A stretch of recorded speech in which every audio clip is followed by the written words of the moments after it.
أما بعد فأعوذ بالله من الشيطان الرجيم. بسم الله الرحمن الرحيم.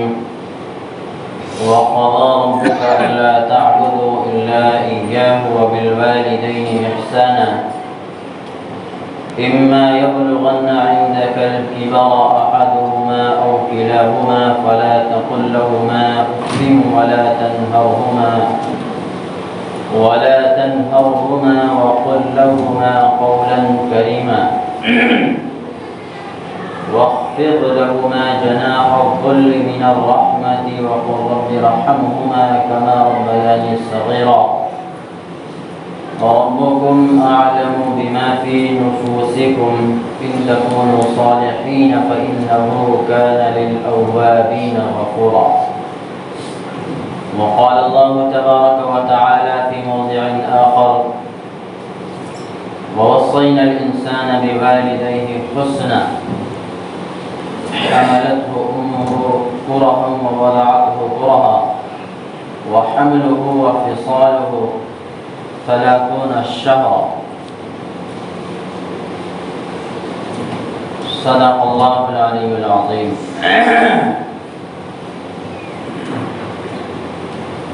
محترم بزرگوں، عزیز دوستوں اور نوجوان مسلمانوں،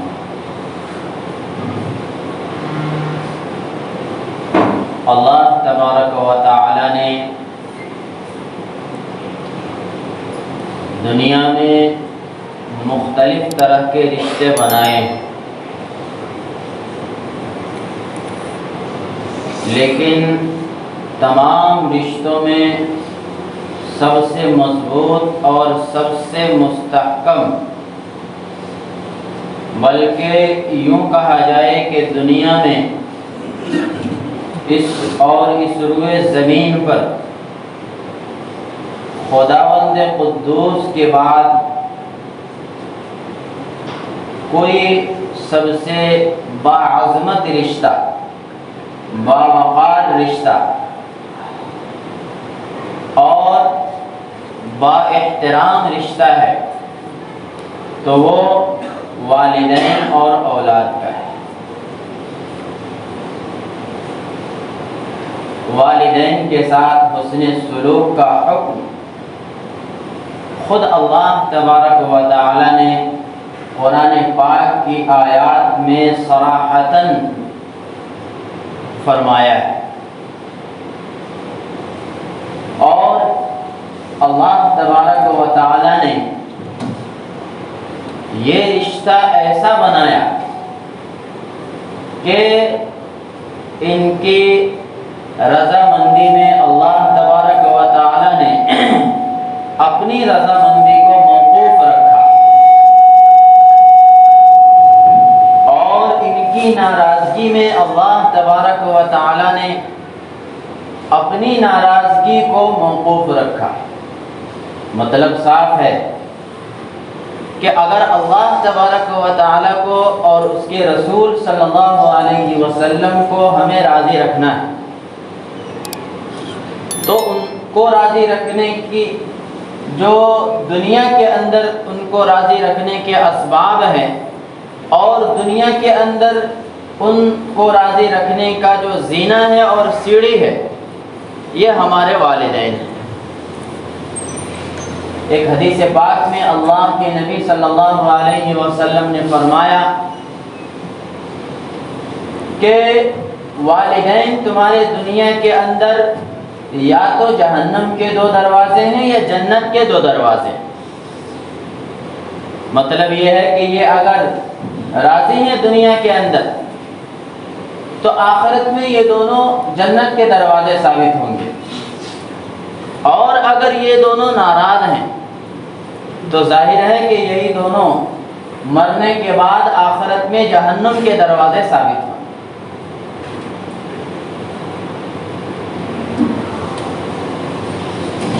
اسلام نے ہر وقت اور ہر آن والدین کی عظمت اور والدین کی قدر کرنے کی تاکید فرمائی ہے۔ اسلام کے اندر یہ نہیں ہے کہ سال میں ایک دن ہم فادر ڈے اور سال میں ایک دن مدر ڈے منا لیں اور اس سے ہمارے والدین کا حق ادا ہو جائے۔ اللہ تبارک و تعالیٰ نے سورہ بنی اسرائیل کے اندر ہمیں حکم دیا ہے کہ کس طریقے سے والدین کے ساتھ برتاؤ کرنا ہے، کس طریقے سے ان کے سامنے پیش آنا ہے، کس طریقے سے ان سے بات کرنی ہے اور ان کا احترام کس طریقے سے بجا لانا ہے۔ ظاہر سی بات ہے کہ دنیا کے اندر ہمیں اگر کوئی بڑے عہدے والا حکم دیتا ہے کہ ہمارا فلاں مہمان آ رہا ہے، ان کا خیال رکھنا، تو ان کو آرام پہنچانے کی خاطر ہم اپنے تن من دھن ہر چیز کی بازی لگا دیتے ہیں کہ حکم دینے والا ملک کا گورنر ہے یا ملک کا وزیر اعظم ہے یا ملک کا وزیر اعلیٰ ہے، اس کی بات مجھ تک پہنچی ہے اور اس نے مجھ سے کہا ہے کہ میرا خاص آدمی آ رہا ہے، ان کا احترام کر۔ لیکن والدین کے احترام کرنے کا حکم خود حق تعالیٰ سبحانہ و تقدس دے رہا ہے، اور صرف احترام کا حکم نہیں دے رہا بلکہ اس کے اوپر اللہ تبارک و تعالیٰ جنت کا سرٹیفکیٹ دے رہا ہے کہ اگر ان کا احترام دنیا کے اندر کرو گے تو آخرت میں جنت ملے گی، اور اگر دنیا کے اندر ان کے ساتھ بدسلوکی کرو گے تو آخرت میں جہنم میں ڈالے جاؤ گے۔ اور وجہ بھی ظاہر ہے، اللہ تبارک و تعالیٰ نے سورہ لقمان کے اندر ارشاد فرمایا وَوَصَّيْنَا الْإِنسَانَ بِوَالِدَيْهِ، کہ ہم نے انسان کو والدین کے معاملے میں حسن سلوک کا حکم، حسن سلوک کی وصیت فرمائی۔ کیوں؟ وجہ اللہ تبارک و تعالیٰ نے آگے ارشاد فرمایا کہ ماں حمل کے زمانے میں اولاد کی مشقت کو جھیلتی ہے، جیسے جیسے بچہ ماں کے پیٹ میں بڑا ہوتا ہے والدہ کی تکلیف بڑھتی جاتی ہے۔ ایک دن سے لے کر کے اور 9 مہینے تک مکمل مشقتوں بھرا زمانہ ہے، اور قرآن پاک نے کہا کہ ضعف پہ ضعف زچہ کا یعنی والدہ کا بڑھتا جاتا ہے۔ آگے ارشاد فرمایا انشکر لی ولی والدین، کہ میرا بھی شکر ادا کرو اور اپنے والدین کا بھی شکر ادا کرو۔ ظاہر ہے کہ پیدا کرنے والا اللہ تبارک و تعالی ہے، لیکن دنیا کے اندر آنے کے جو اسباب ہیں اور آنے کا جو سبب ہے یہ ہمارے والدین ہیں۔ ایک صحابی حضور اکرم صلی اللہ علیہ وسلم کے پاس آئے اور عرض کیا یا رسول اللہ والدین کا مجھ پر کیا حق ہے؟ فرمایا کہ وہ تمہاری جنت بھی ہے اور وہ تمہاری دوزخ بھی ہے، چاہے تو اس کی حفاظت کر کے جنت میں داخل ہو جا اور چاہے تو اس کو ضائع کر کے جہنم کے اندر داخل ہو جائے۔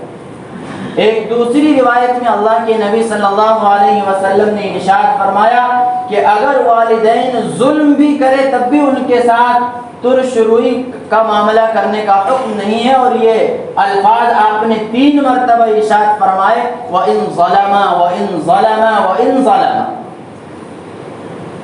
یہ مقام عطا فرمایا اسلام نے والدین کو۔ اللہ تبارک و تعالیٰ نے یہاں ارشاد فرمایا وَقَضَى رَبُّكَ أَلَّا تَعْبُدُوا إِلَّا إِيَّاهُ وَبِالْوَالِدَيْنِ إِحْسَانًا، اور تمہارے پروردگار نے حکم دیا کہ تم اسی کی عبادت کرو، اللہ ہی کی عبادت کرو، اللہ کے علاوہ کسی کی عبادت نہ کرو۔ اس کے بعد ارشاد فرمایا وَبِالْوَالِدَيْنِ إِحْسَانًا، اور والدین کے ساتھ حسن سلوک کا معاملہ کرو۔ ظاہر سی بات ہے کہ جب بچہ جوان ہوتا ہے تو ماں باپ بڑھاپے کی عمر کو پہنچ جاتے ہیں، اور عام طور پر جب آدمی بڑھاپے کی عمر کو پہنچ جاتا ہے اور زیادہ بوڑھا ہو جاتا ہے تو ان کی عقل اور ان کی حرکت بچوں جیسی ہو جاتی ہے. اور ٹھیک یہ اسی طریقے سے ہے جیسے والدین نے بچپن میں بچے کو پالا تھا. اب اولاد کو یہ حکم ہے کہ جس طریقے سے تمہارے والدین نے بچپن میں تمہارے نخرے اٹھائے، تمہارے لیے تکلیفیں اٹھائی، راتوں کا آرام اپنے لیے حرام کر دیا، تمہاری تکلیف کو اپنی تکلیف سمجھی، تمہاری بیماری کو اپنی بیماری سمجھی، اور ہر طرح کا سکھ اور ہر طرح کا آرام پہنچانے کے لیے اپنی تمام تر خواہشات کو والدین نے قربان کیے. اب جب تمہارے والدین بڑھاپے کی عمر کو پہنچے ہیں تو تمہارا یہ فرض بنتا ہے، اما یبلغن عندک الکبر احدہما، تمہارے سامنے دونوں میں سے ایک، او کلاہما یا دونوں، یبلغن بڑھاپے کی عمر کو پہنچ جائے. خاص طور پر اللہ تبارک و تعالیٰ نے یہاں بڑھاپے کا ذکر فرمایا ہے کہ تمہارے سامنے والدین میں سے کوئی ایک یا دونوں بڑھاپے کی عمر کو پہنچ جائے، فلا تقل لہما اف، تو ان دونوں کو منہ بھی مت کہنا. اف کا مطلب ہے ہر وہ بات جس سے والدین کو تکلیف پہنچے. آپ کو والد صاحب نے آواز دی، بیٹا ادھر آ، آپ نے کہا ابھی آتا ہوں، یہ والد کو تکلیف کا سبب ہے. اس کے اوپر اللہ تبارک و تعالیٰ نے تنبیہ فرمائی. والد بلائے یا والدہ بلائے، سارے کام کو چھوڑ کر کے فوراً ان کی بات پہ لبیک کہو. قرآن پاک نے کہا فلا تقل لهما اف. حضرت تھانوی علیہ الرحمہ نے اس کا ترجمہ فرمایا ہے کہ ان دونوں کو منہ بھی مت کہو.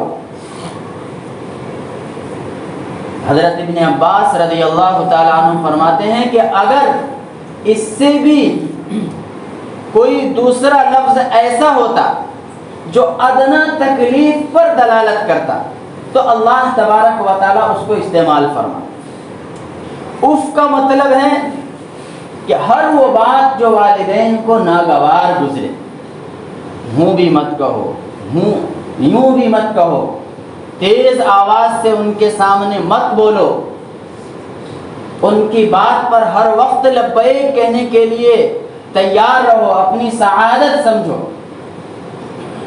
پہلا حکم تو یہ دیا فلا تقل لهما اف، کہ ان دونوں کو منہ بھی مت کہو.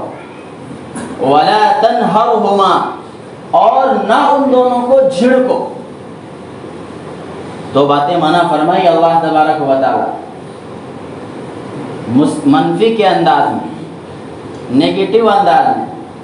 ایک تو یہ ہے کہ ان کو ہوں بھی مت کہو، یوں بھی مت کہو، اور دوسرا فرمایا ولا تنہرہما، اور نہ ان کو جھڑکو. جیسا کہ ہماری عام عادت ہے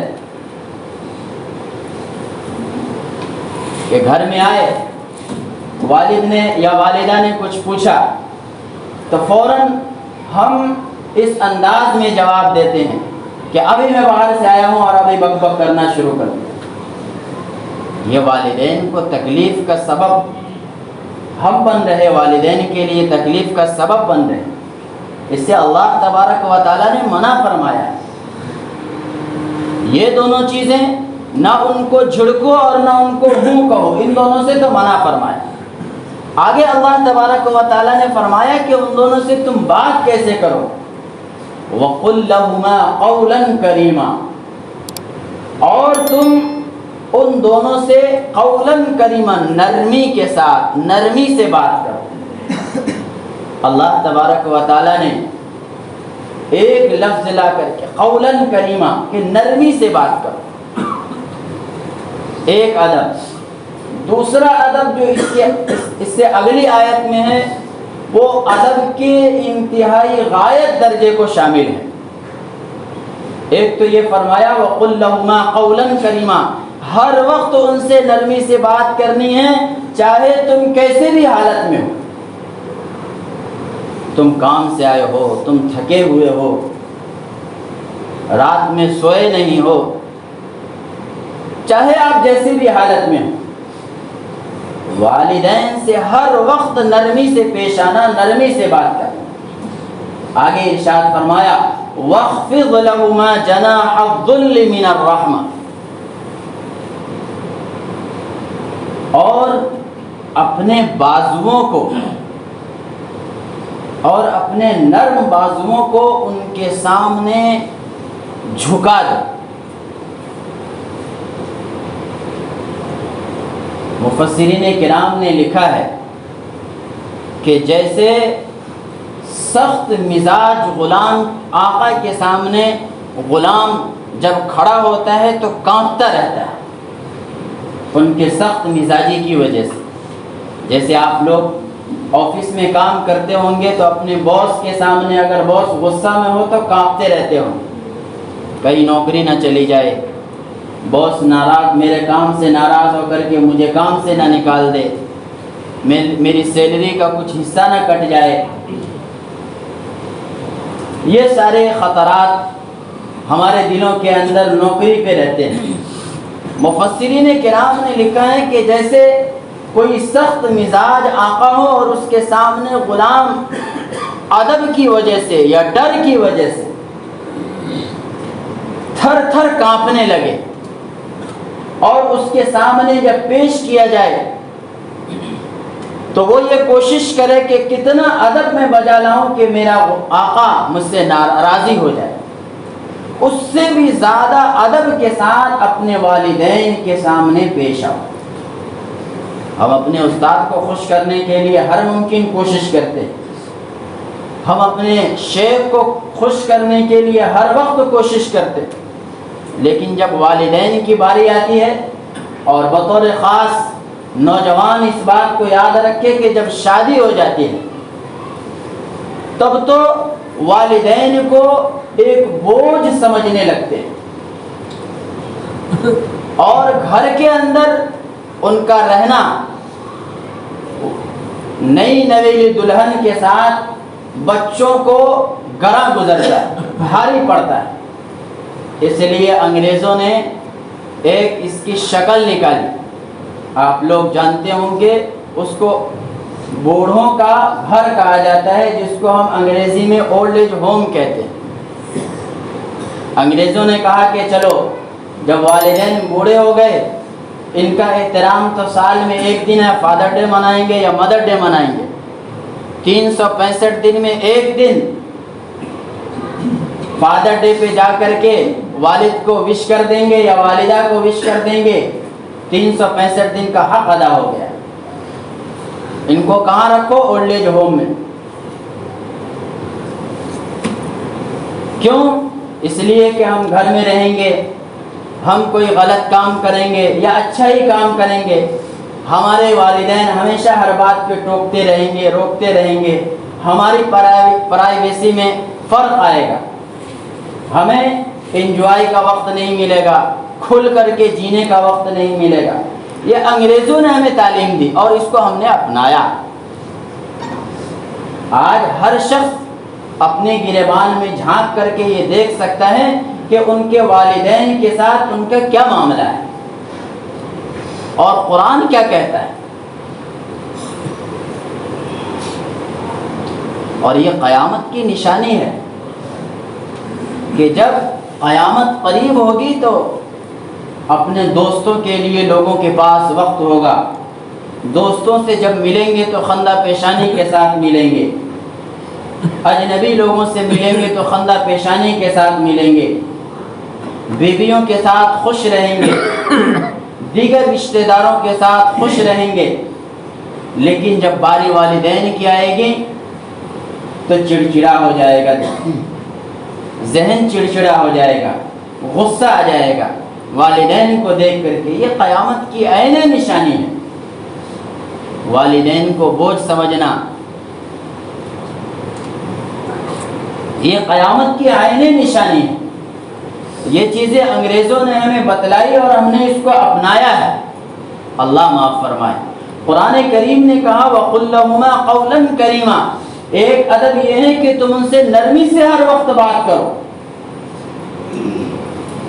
وَاخْفِضْ لَهُمَا جَنَاحَ الذُّلِّ مِنَ الرَّحْمَةِ، آگے ارشاد فرمایا کہ تم نرمی کے بازو کو غایت ادب کی وجہ سے ان کے سامنے جھکا دو۔ مسند احمد کے اندر ایک واقعہ لکھا ہوا ہے، حدیث پاک میں آتا ہے کہ ایک شخص، ایک بیٹا حضور اکرم صلی اللہ علیہ وسلم کی خدمت میں اپنے والد کی شکایت لے کر کے آئے، تو حضور اکرم صلی اللہ علیہ وسلم نے ان کے والد کو بلایا، اور والد کو بلانے کے لیے جیسے ہی بھیجا، جبرائیل امین حضور اکرم صلی اللہ علیہ وسلم کے پاس تشریف لائے، اور جبرائیل امین نے کہا کہ یا رسول اللہ، جب ان کے والد آ جائیں تو آپ ان سے پوچھئے کہ جب تمہارا لڑکا تمہیں ستاتا ہے تو جب ستایا تھا تو اس وقت تم نے اپنے دل میں کون سے اشعار کہے تھے، وہ اشعار آپ ان سے سنیے۔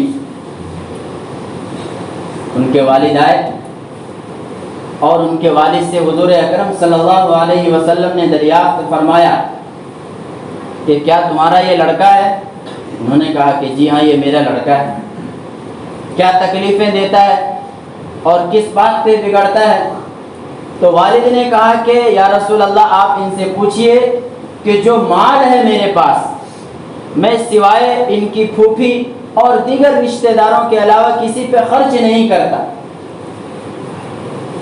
تو حضور اکرم صلی اللہ علیہ وسلم نے فرمایا کہ جو بات تم نے اپنے دل میں کہی تھی، جو تمہارے کانوں نے نہیں سنے، وہ بات تم بیان کرو۔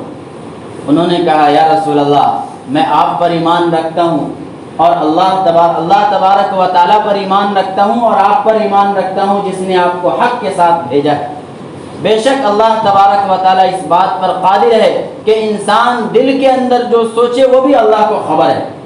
انہوں نے اپنے دل میں اشعار کہتے غدوتک مولودا ومنتک یافعا تعل بما اجنی علیک وتنہل اذا لیلۃ ضافتک بالسقم لم ابت لسقمک الا ساہرا اتململ کانی انا المطروق دونک بالذی طرقت به دونی فعینی تہمل۔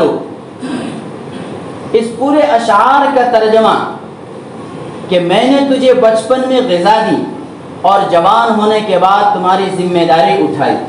والد کہہ رہا ہے کس سے؟ بیٹے سے، میں نے بچپن میں تجھے غذا دی اور جوان ہونے کے بعد بھی تیری ذمہ داری اٹھائی، تمہارا سب کھانا پینا میری ہی کمائی سے تھا۔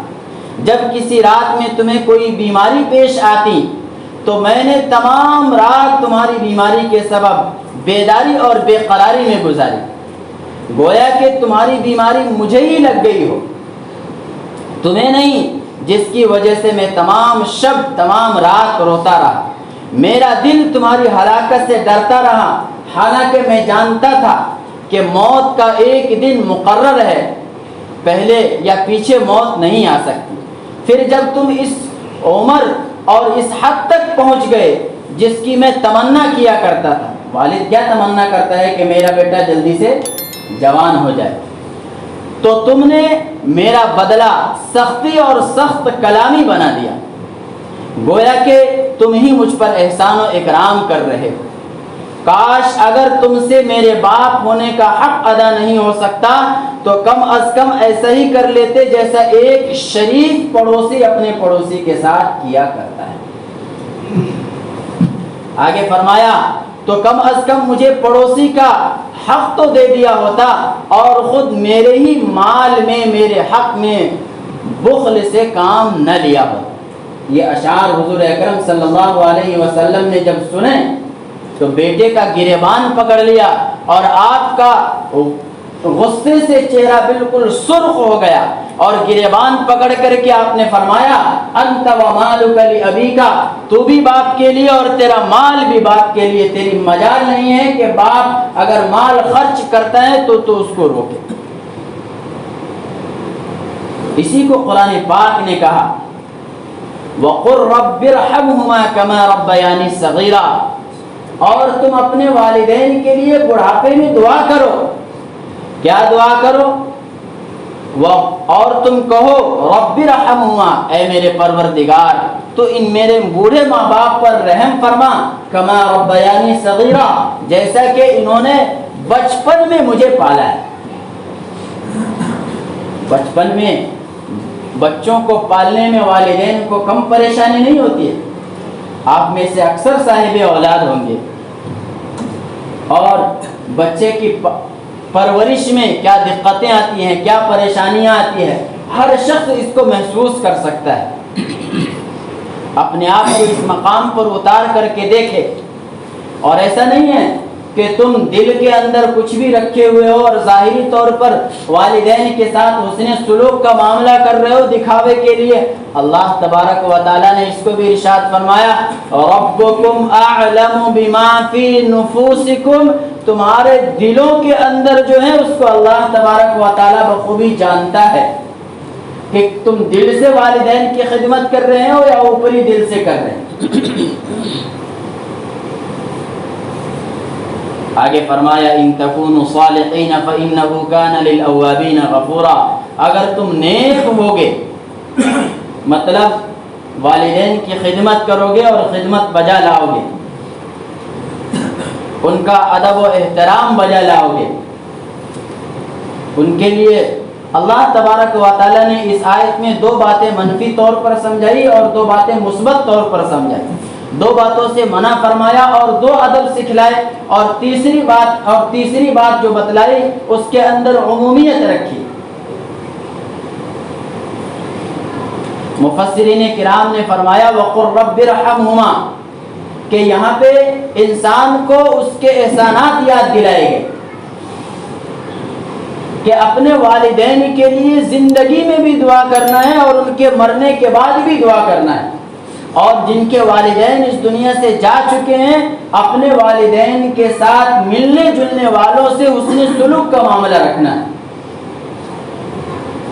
ایک صحابی حضور اکرم صلی اللہ علیہ وسلم کے پاس آئے اور کہا یا رسول اللہ کہ میرے والدین نہیں ہیں، ان کے ساتھ حسن سلوک کے لیے میں کیا کروں؟ آپ نے ارشاد فرمایا ان کے جو دوست و احباب ہیں، ان سے جو ملنے جلنے والے ہیں، ان سے اچھے معاملات رکھو۔ حضرت اویس قرنی رحمۃ اللہ علیہ کا قصہ بہت مشہور ہے، قرن کے رہنے والے تھے، حضور اکرم صلی اللہ علیہ وسلم کا زمانہ پایا، لیکن والدہ کی خدمت کی وجہ سے حضور کی زیارت کے لیے نہیں آ سکے، لیکن اللہ نے ان کو کیا مقام عطا فرمایا؟ والدین کی خدمت کی وجہ سے حضور نے خود حضرت عمر اور حضرت علی سے فرمایا کہ اے عمر اے علی، ایک اویس نام کا شخص ہے جو یمن کا رہنے والا ہے، قبیلہ قرن سے تعلق رکھتا ہے، وہ جب آئیں تو ان سے اپنے لیے دعا کروا دیں، وہ جب آئیں تو ان سے اپنے لیے دعا کروا لینا۔ بعض صحابی آ کر کے کہا کرتے تھے کہ یا رسول اللہ اویس آپ کی خدمت میں نہیں آتا، حضور نے فرمایا کہ ان کی والدہ بوڑھی ہیں، وہ ان کی خدمت میں مصروف ہے۔ اللہ نے والدہ کی خدمت کی وجہ سے حضرت اویس قرنی کو یہ مقام عطا فرمایا کہ خود حضور حضرت عمر جیسے صحابی کو، حضرت علی جیسے صحابی کو فرما رہے ہیں کہ جب اویس آئے تو ان سے اپنے لیے دعا کروا لینا۔ اللہ تبارک و تعالیٰ نے والدین کی خدمت کی وجہ سے ان کا وہ مقام عطا فرمایا ہے کہ جو بھی وہ دعا کرتے ہیں اللہ تبارک و تعالیٰ فوراً اس کو قبول فرماتا ہے۔ یہ ساری باتیں صرف سننے کے لیے نہیں ہیں، یہ ساری قرآن کی آیات صرف سننے کے لیے اور مزے لینے کے لیے نہیں ہیں۔ ہزاروں ایسے واقعات ہیں کہ والدین کی خدمت کی وجہ سے ان کو اللہ تبارک و تعالیٰ نے وہ مقام عطا فرمایا جو ہم سوچ بھی نہیں سکتے۔ آج بھی اگر ہم اپنے والدین کی خدمت کریں اور جیسے ان کی خدمت کا حق ہے ویسی خدمت کریں تو اللہ تبارک و تعالیٰ آج بھی ہمیں وہ مقام عطا فرمائے گا۔ اللہ تبارک و تعالیٰ ہمیں اپنے والدین کی قدر کی توفیق عطا فرمائے اور ان کی خدمت کرنے کی توفیق عطا فرمائے۔ وآخر دعوانا الحمدللہ۔